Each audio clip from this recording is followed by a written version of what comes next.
Why, good morning, Mac, and anyone who's watching the episode. I'm going to get this right this time. 268 of GRAMidei reads Stories for Mac.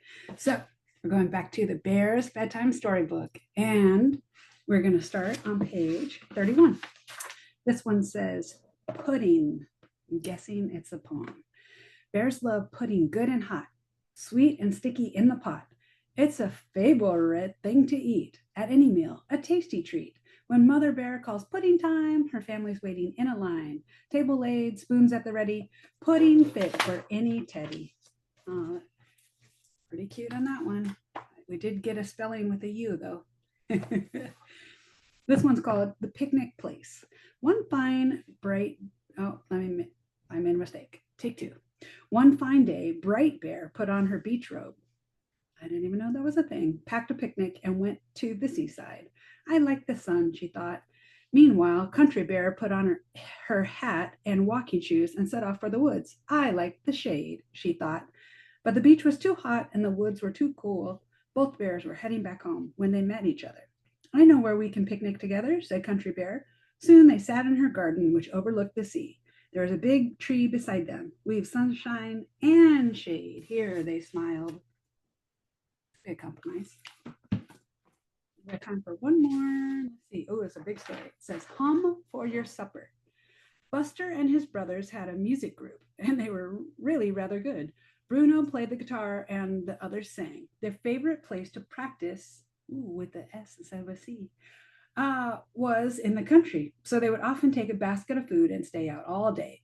One day they were practicing when the most delicious smell of fried onions and steak floated towards them across the field. Oh my, said Boris, just smell that. They could see a park parked by some trees not far away. The lovely smell was coming from near there.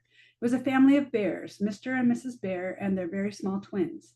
The twins could hear Buster and his brother playing and wanted to go over to them.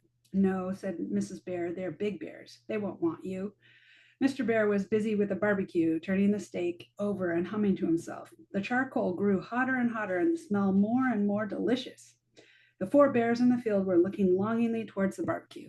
Do you think they might ask us to supper? Asked Bernard. No, said Buster, we can't intrude. So although all the bears wanted to meet each other, it looked as if no one would make the first move.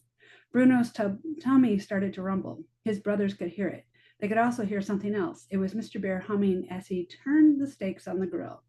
Softly, Bruno began to strum his guitar in time to the humming, and the brothers joined in until they were all humming the same tune as Mr. Bear.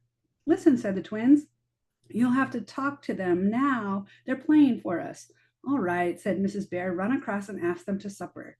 The twins scampered across the field, and in no time at all, wait, and in no time at all, wait, and in no time at all, the four hungry brothers were tucking into tasty hamburgers.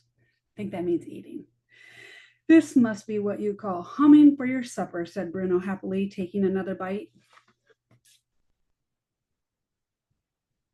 Nice. Well, that's one way to get breakfast slash lunch slash dinner.